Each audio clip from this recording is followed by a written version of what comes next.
Arthur O'Brien, thank you so much for inviting me to your favourite bar, Cafe Insane in Dublin.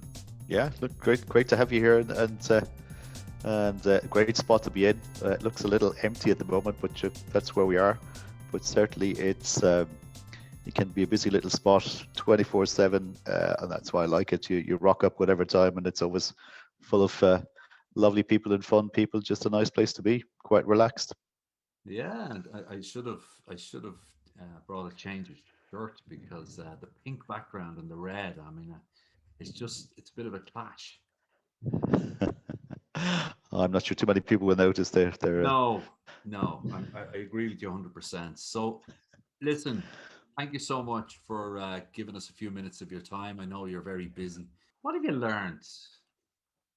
How have you adapted to being productive in these constantly changing times, Arthur? Yeah, I suppose every day we're learning, and certainly over the last year we've learned a huge amount, and it's almost exactly a year since we really first learned about Teams and Zoom, and when we started on that journey, we thought pretty much amazing, and then it was like, how do we make this really work? It's okay that we can suddenly talk to each other and speak to each other and see one another when we're doing that. It was like the old FaceTime calls, and it was like a novelty. Now we've got to run a business using that system, and that's it's taken us a year to perfect that. And you can see from my headphones we still haven't perfected it because I'm trying to figure out the acoustics in Zoom on one of my computers inside.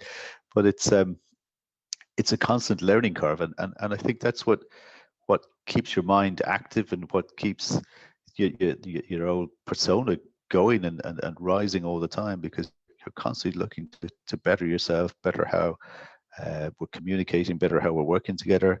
And this last year has been, throw all of those ideas out and start again, because now you can't sit beside somebody. You have to work with someone who's 2 miles away, 100 miles away, 1,000 miles away, and you have to run the same business that you ran when you were all standing beside each other. And that's been a huge learning curve. And it took us a while to get into it, and we marveled at the technology for a while, and then we realized we got to stop marveling at this and make it work and make it pay our wages like we did when we were all sitting together. And so we I suppose, for one, it's all teamwork, and we have a great team here, and everyone rose to that challenge, and everyone rose to the concept of how we might make that work. And some people were better at different aspects of it than others, and some people just couldn't get used to it. But I think over time we've all gotten used to it. That's by kind of bringing everyone along with you, constantly learning from what you saw when you were talking to other people on Teams and Zooms, and oh, look, they were able to do Would that, you say, maybe we should be able to do that. were people looking to you as the founder owner, whatever you I, want to I, call yourself? I, How have you stayed motivated? yeah, I suppose for me personally, it's to constantly set yourself those goals, and not allow your goals to be altered by the technology which now allows you to deliver those goals. And so, if our goals were to win so many projects and keep our turnover up because we're winning projects, then those goals can't change because they're fundamental to the survival of your business.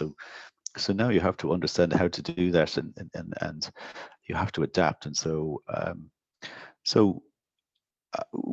we spoke a lot together in teams. We spoke a lot together inside the company to try and understand how that works. We watched what other people were doing on Teams and Zooms and all of these things. Um, we we upgraded our internet not only inside the office but in all of our employees' homes. We upgraded all their internet so that the compatibility, the talking, the the power of transmission of data was of a high level, and that really helped, because there's nothing worse than sitting at home or sitting in your office and you're trying to talk to someone, and they start and it disappears, and that's the most annoying thing. Or they're trying to share you something that they have on their computer, and the picture comes up and then the voice disappears because they can't either work together, or we've the become power is so just a bit of a mess.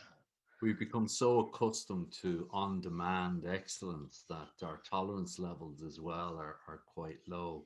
But when you Yeah. look, let's look at learnings and tell me, what have you learned in the last 24 hours? Wow. I mean, every day we're learning something, and I think you're always looking for something that's new, that's challenging, and sometimes those things come and hit you in the face without realizing it. And we've been asked to do an esports arena, and I had to stop and think. And of course, I couldn't say to my client at the time, "What's an esports arena?" And I said, "Yeah, of course we can do that. We can do that." And it was part of a whole big gaming park that is going on. And so he basically touched on it, and said he would be back to us, and he was thinking about this idea.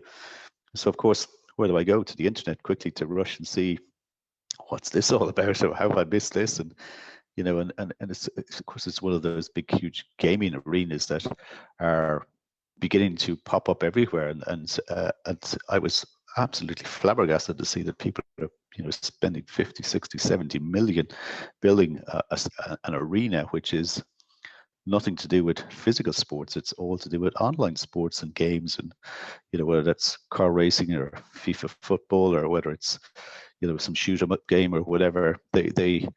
The participation is just phenomenal. You have teams of people who are playing this game who are like all the different football clubs, the Man Uniteds, the Newcastles, whatever that we have, and they're virtually traveling around the world to play these games with sometimes hundreds and thousands and millions of people all playing at the same time, and the access is just phenomenal. You have little kids who are now playing the same game as their heroes, be that a football game or a shoot 'em up game or a car racing game.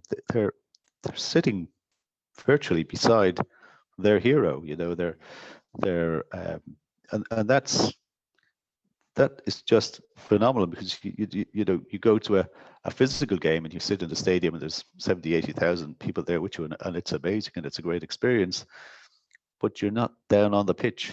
And No. this is such a whole new thing. You're down on the pitch, or you're in the car with the guy, or you're challenging him. You're chasing after him. You're kicking his ball away, or you're passing him out in your car. Phenomenal stuff. And so it's that's the whole kind of gaming culture is something that I don't play any computer games, but I kind of admire it from afar, and how it interacts with architecture, and the graphics, and the virtual simulations that we have going on.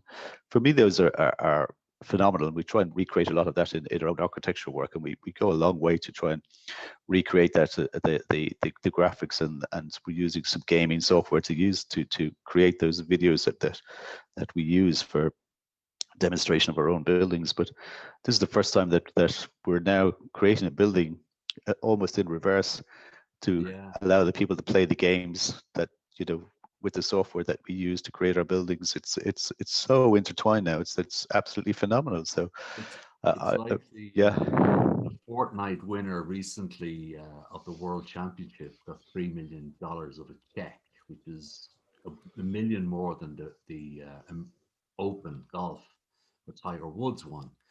And a secondary friend of mine said, "I thought my child was up in the room doing nothing but playing games until a check came in of the 50 grand winnings." So, it's just the evolution of sports, and I believe it'll be within the next decade anyway, part of the Olympics. If not, they'll do their own.